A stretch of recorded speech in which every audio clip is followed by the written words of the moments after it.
سر، آپ کو بانی پی ٹی آئی نے ملاقات کے لیے بلایا، ملاقات ہو بھی گئی، اعتماد کا اظہار بھی ہو گیا، لیکن جو کرنٹ لیڈرشپ ہے پی ٹی آئی کی وہ آپ کو بھی ڈسون کرتی ہے؟ تو پی ٹی آئی سے کوئی تعلق نہیں ہے، اور یہ تو ایک ویکیوم کے اندر ایک ادھر ادھر سے بھرتی کیے گئے ہیں۔ ہمارا تعلق ظاہر ہے عمران خان سے ہے، اور عمران خان کے اعتماد جو ہے وہ ہمیں اور ان کو حاصل بھی ہے، اور اس وقت جو صورتحال ہے اس کے مطابق عمران خان جو کہ جیل میں ہے، but not with standing in کی کیا پوزیشن ہے، پارٹی کی کیا پوزیشن ہے۔ میرے خیال میں پاکستان میں امپورٹنٹ ہے کہ عمران خان کو سپورٹ کیا جائے تاکہ ڈیموکریسی جیتے، اور پھر دیکھ لیں گے بعد میں۔ اور آج کی پریس کانفرنس اگر آپ نے سنی ہوگی تو وہی عزم دہرایا گیا 9 مئی پہ، 26 نومبر پہ، اور پھر یہ بات بھی کہہ دی گئی کہ جناب کسی بھی قسم کا رحم نہیں برتا جائے گا اور سزا دی جائے گی۔ آپ کو لگتا ہے کہ شاید اس پریس کانفرنس کے بعد پی ٹی آئی کے لیے سختیاں مزید بڑھیں گی؟ 2 ڈھائی سال سے سختیاں ہی کر رہے ہیں، اور اس سے زیادہ کیا گولیاں مارنی تھیں وہ بھی گولیاں بھی مار لی ہیں۔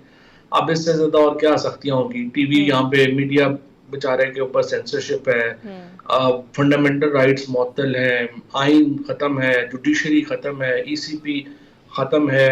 اب اس کے بعد اور جو رہ گیا ہے اس کو بھی اگر ختم کرنا ہے تو پھر ہم کیا کر سکتے ہیں؟ اور فواد صاحب، ایک خاص بات جو اس پریس کانفرنس میں یہ تھی کہ افغانستان کے معاملے پر پاکستان کو جن مسائل کا سامنا ہے اس کا ذمہ دار 2021 کی حکومت یعنی کہ پی ٹی آئی کی حکومت کو ٹھہرایا گیا، اور آپ بھی اس وقت کابینہ کا اہم حصہ رہے، اہم عہدیداروں میں تھے۔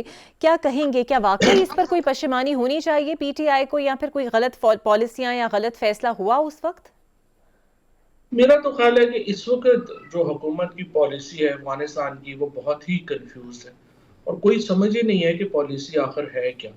پہلی بات تو یہ ہے کہ دیکھیں، ہم ایران سے اس وقت ایک انتہائی ٹینس قسم کی سچویشن، وہاں سے میزائل حملہ ہو گیا، پھر آپ نے کر دیا، اس کے بعد ہندوستان سے تو ہم ہیں ہی لڑ رہے، اب افغانستان سے بھی ہم لڑنا چاہتے ہیں۔ سو مجھے تو نہیں سمجھ آ رہی کہ اتنے ہر فرنٹ کھولنے کا کیا ہمیں فائدہ ہوگا۔ دوسری بات یہ ہے کہ جو پالیسی 21 کی تھی وہ بالکل سیاسی حکومت کی اور فوجی ادارے کی، دونوں کی، عمران خان کی اور اس وقت کی فوجی لیڈرشپ کا سوچی سمجھی وہ پالیسی تھی، اور اب بھی میں سمجھتا ہوں کہ وہ ہی پالیسی بہتر تھی، کیونکہ دیکھیے اس پالیسی کے نتیجے میں پاکستان میں ایک بھی ٹیررزم کا واقعہ ان سالوں میں نہیں ہوا، اور سب سے امپورٹنٹ یہ ہے کہ پاکستان محفوظ تھا، افغانستان کی سرحد محفوظ تھی، اور ہمارے تعلقات جو تھے وہ بہتر ہو رہے تھے۔ اب ہم نے اپنی یہ سرحد بھی غیر محفوظ کر لی ہے، ہمیں سمجھ بھی نہیں ہے۔ ایک دن ہم محمد صادق صاحب کو جو ہمارے اسپیشل ریپرزینٹیٹیو ہیں ان کو کابل بھیجتے ہیں، وہ بات چیت کرتے ہیں، اگلے دن وہاں بمباری ہو جاتی ہے۔ سو اب سمجھ ہی نہیں ہے کہ آخر ہماری پالیسی ہے کیا، ہم نے بات چیت کرنی ہے یا ہم نے جنگ لڑنی ہے، اور اگر جنگ بھی لڑنی ہے تو پھر اس کے کیا کنوٹیشنز ہیں، کیا ہے، اتنے وہاں پہ جو لوگ ہیں وہ شہید ہو گئے ہیں۔ سو ابھی تو مجھے نہیں لگ رہا کہ کوئی پالیسی ہے بھی، تو جب بالکل۔ پالیسی ہوگی تو پھر ہم کمپیریزن کریں گے نا، یہ بہتر پالیسی ہے یا پچھلی بہتر پالیسی تھی۔